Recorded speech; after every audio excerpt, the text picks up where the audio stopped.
Okey, Alhamdulillah. Uh, pada siri yang ke-32, kita telah membincangkan doa Nabi Allah Ibrahim alaihissalam dalam surah Ibrahim. Dan doa yang dalam ayat yang ke-40 itu, kita telah bicarakan tentang bagaimana Nabi Ibrahim doa pada dirinya dan kepada zuriatnya supaya mendirikan salat. Rabbi ja'alni muqimas salah wa min zurriyati rabbana wa taqabbal du'a.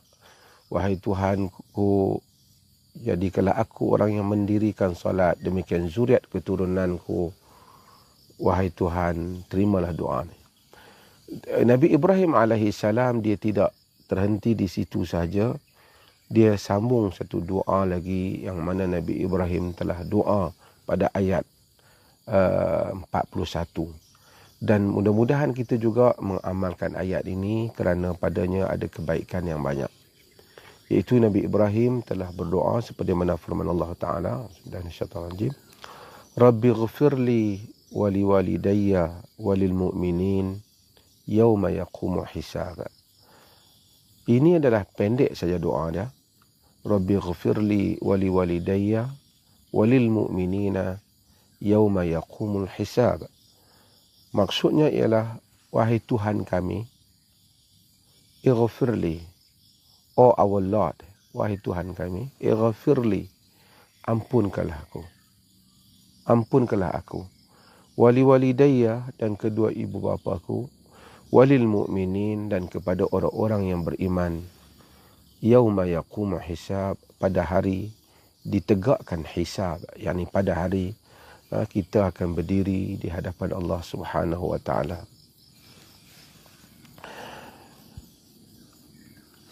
Sidang penonton yang dirahmati Allah,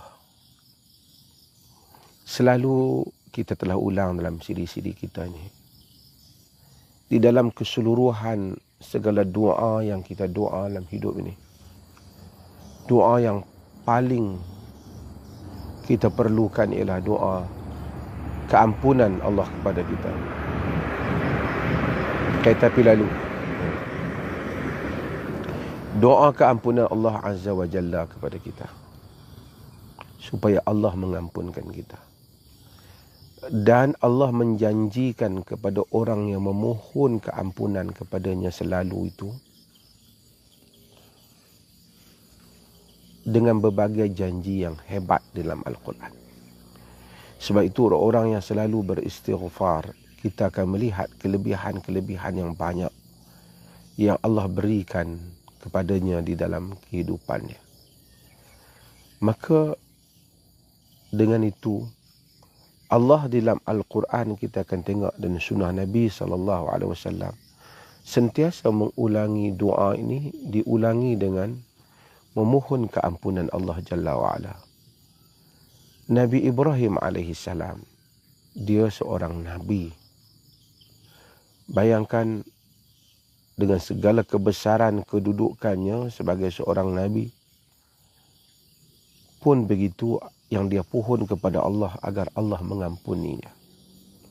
Apatah pula kita ini yang bukan Nabi, bukan siapa-siapa.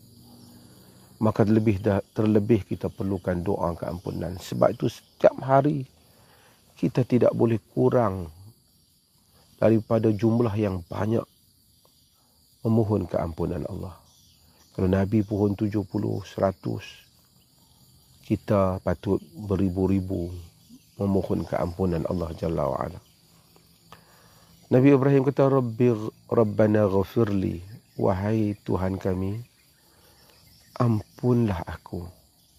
Tidak saja dia doa kepada keampunan dirinya, wali walidayya, dan kepada kedua ibu bapaku. Dalam kes Nabi Allah Ibrahim alaihissalam, bapaknya kafir. Dan Allah tak membenarkan dia berdoa kepada orang kafir ini untuk keampunan, kerana orang kafir ni yang menentang Allah, kalau dia masih hidup, kita tak doa kepada dia keampunan, tapi kita doa supaya Allah memberikan petunjuk kepada dia. Kalau kita ada ibu bapa yang belum beriman, kita minta supaya Allah berikan petunjuk kepadanya. Kalau sudah meninggal, maka dalam keadaan kafir, maka tidak ada peruntukan keampunan itu. Adakah mungkin Allah ampunkan dia kerana tak ada siapa bagi tahu agama pada dia, ataupun tak ada siapa terang pada dia? Itu urusan Allah. Tetapi secara kaedahnya, keampunan ini diminta oleh untuk orang yang beriman pada Allah. Nabi Ibrahim pada peringkat awalnya sebelum datang arahan Allah tak bagi minta kepada ibu bapa yang kufur, tapi dia doa kepada kedua ibu bapanya. Dan Allah merakamkan doa ini sebagai tanda bahawasanya ia satu doa yang baik, yang patut kita lakukan. Apa yang dapat kita lakukan kepada kedua ibu bapa kita lebih baik daripada memohon agar Allah mengampuni mereka? Kalau kita minta supaya kita hantar makanan, itu juga disuruh oleh agama berbuat baik dalam kehidupan. Kita sediakan kemudahan dunia, disuruh oleh agama. Itu semua memang disuruh oleh agama, tapi kita tahu semua itu akan berakhir. Makan akan habis, kehidupan akan habis, rumah akan buruk, dan dia juga akan meninggalkan apa yang kita berikan kepadanya. Tapi jika kita doakan keampunan untuk kedua ibu bapa kita, keampunan akan membawa seseorang pada tempat yang kekal abadi, iaitu syurga. Maka kita minta kepada ibu bapa kita keampunan untuk dia. Di samping kita berbuat baik dalam urusan dunia kepadanya, kita memohon keampunan.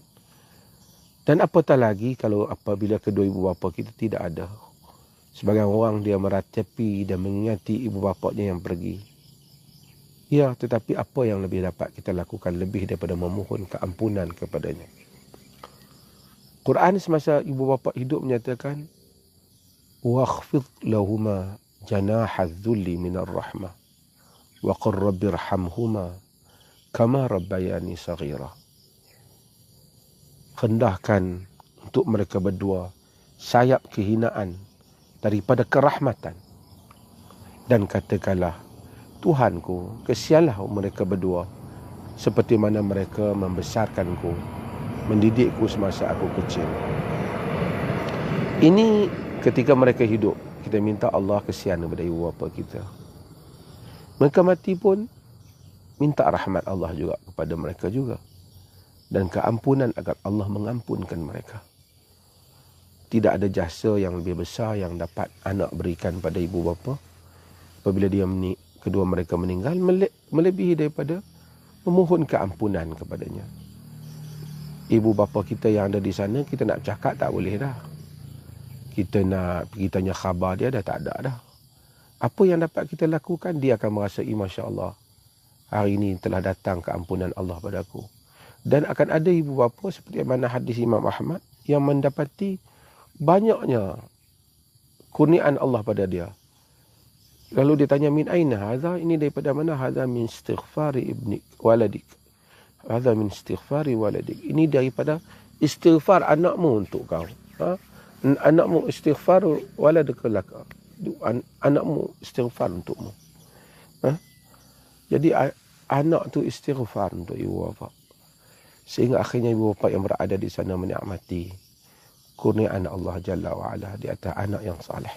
Kenapa bila mati anak Adam, terputus amalan dia, illa min salas, kecuali daripada 3 perkara. Salah satunya, wa waladun salihun yad'ulah, dan anak yang saleh yang doa padanya. Maka besarnya doa ini. Dan bahagian yang berikutnya, walil mu'minin, kepada orang-orang yang beriman. Berapa banyak orang beriman di dunia ni? Sejak orang yang beriman yang ada pada zaman ni, pada zaman dahulu, sejak dunia di kewujudan orang-orang beriman sehingga akhir kiamat berlaku, berapa banyak orang beriman ada? Nabi Ibrahim AS telah minta supaya Allah ampunkan dirinya, ampunkan kedua ibu bapanya, ampunkan orang yang beriman. Mudah-mudahan kalau kita orang beriman, kita termasuk dalam doa Nabi Allah Ibrahim AS ini. Kemudian kita pun mengulangi doa ni. Nabi SAW dalam hadis yang sahih, Nabi menyatakan, man istaghfara lil mu'minina wal mu'minat kataballahu lahu bi kulli mu'min wa mu'minah hasanah. Sesiapa yang beristighfar, minta Allah ampun. Istighfar ni maksud ampun, tutup kesalahan. Orang mukminin dan mukminat, Allah akan tulis untuknya bagi setiap mukmin dan mukminat itu satu kebaikan. Dan kita tahu satu kebaikan kalau dalam sebuah hadis, satu kebaikan apa? Dalam wal hasanatu bi asyri amsalha. Dan satu kebaikan itu diganda 10. Kalau kita ada orang mukminin sejak daripada zaman Nabi Ibrahim, zaman Adam, berapa bilion orang mukmin. Dan lepas setiap kali kita kata Allahumma ghafirli wali walidayya walil mu'minin. Ya Allah, ampunkan aku dan kedua ibu bapa aku dan orang-orang yang beriman. Di samping kita doa pada orang mukmin dan malaikat akan doa pada kita walaka mislu dzalik, macam hadis Muslim itu. Dan kemudian juga bagi setiap orang kita doa tu dengan hanya ucapan kita yang jujur itu, setiap orang mukmin tu kita akan dapat pahala. Allah tulis untuk kita kebaikan. Dan kita memerlukan keampunan. Inilah rahsia kenapa orang-orang saleh banyak kebaikan mereka. Mereka doa pada orang lain. Kita tak tahu berapa ramai orang telah doa untuk kita. Sebahagian daripada kurniaan yang kita dapat, doa orang-orang yang kita tak tahu. Mereka doa pada kita. Nabi Ibrahim pernah doa untuk kita. Nabi kita Muhammad sallallahu alaihi wasallam berdoa untuk kita. Para anbiya doa untuk kita. Kan? Kita pun disuruh berdoa assalamu alayna wa ala ibadillahi salihin.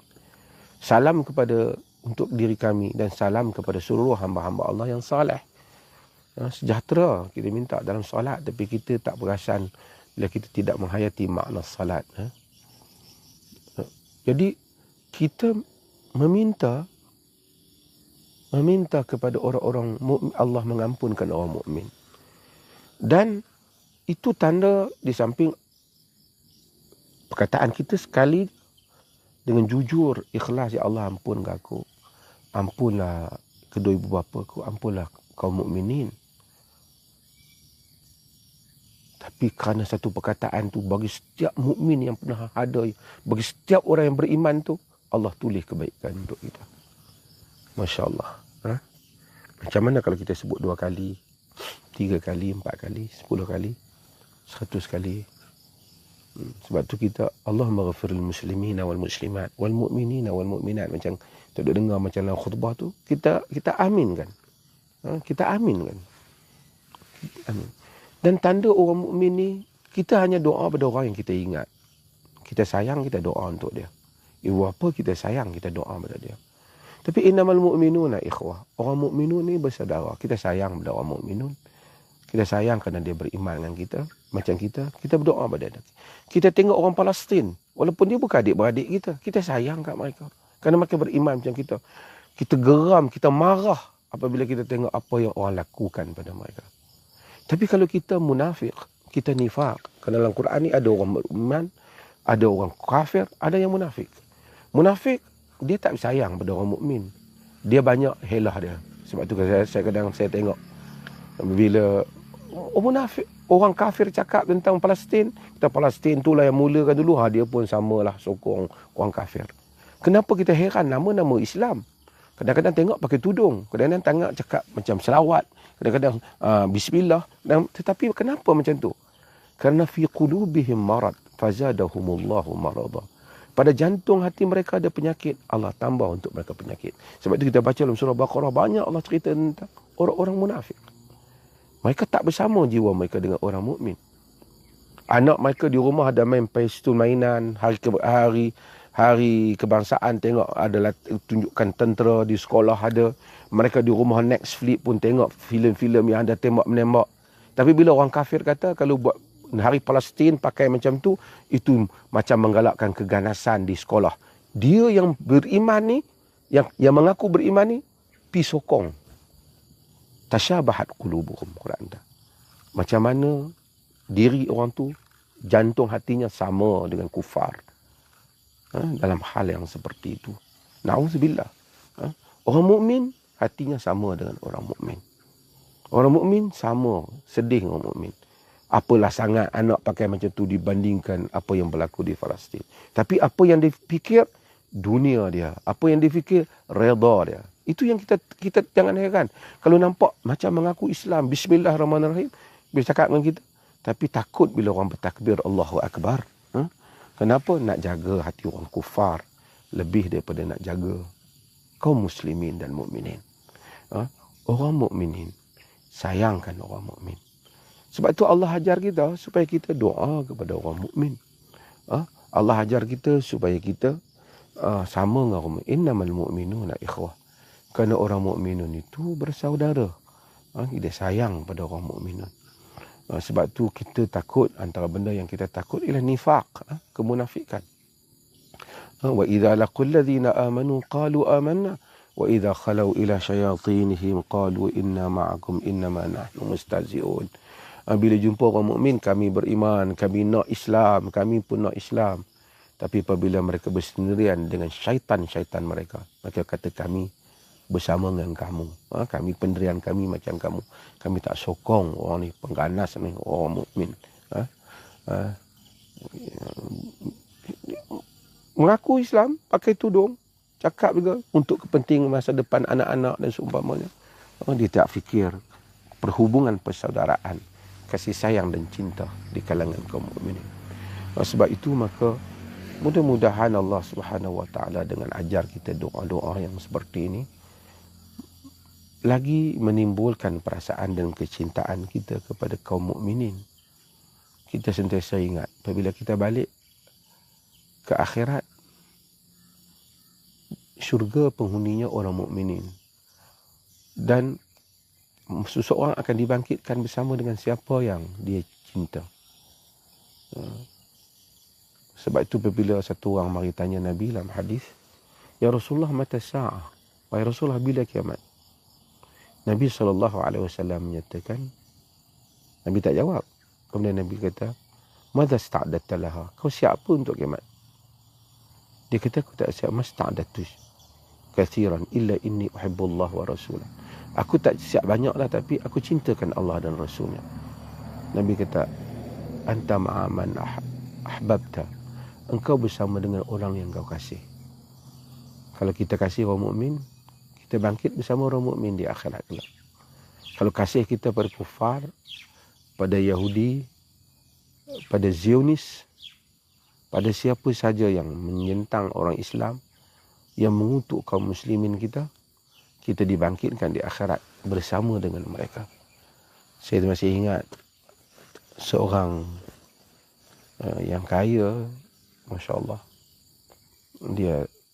dia banyak, di first time dia pergi haji sama saya. Bila dia tengok kepada orang tawaf tu kan orang macam-macam daripada macam-macam negara yang datang ibadat. Mereka tu kadang-kadang nampak lekeh je, susah daripada negara mereka. Dia tengok dengan perasaan yang halus.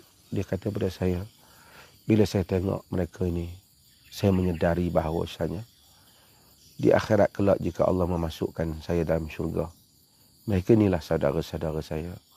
Bukan orang-orang yang mesyuarat dengan saya yang tidak beriman itu.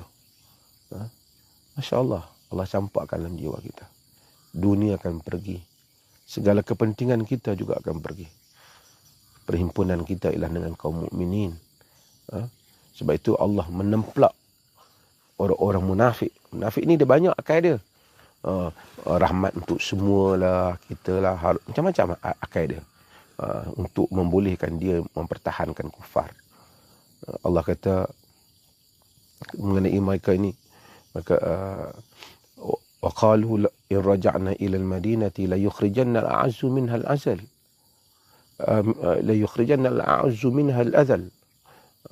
Maka kata kalau sekiranya kita balik pada Madinah, orang-orang yang kuat akan mengeluarkan orang-orang yang hina. Maka kata pada Nabi sallallahu alaihi wasallam, Allah kata walillahil izzatu wa lirasulihi wa lil mu'minin walakinnal munafiqina la ya'lamun. Dalam surah Munafiqun.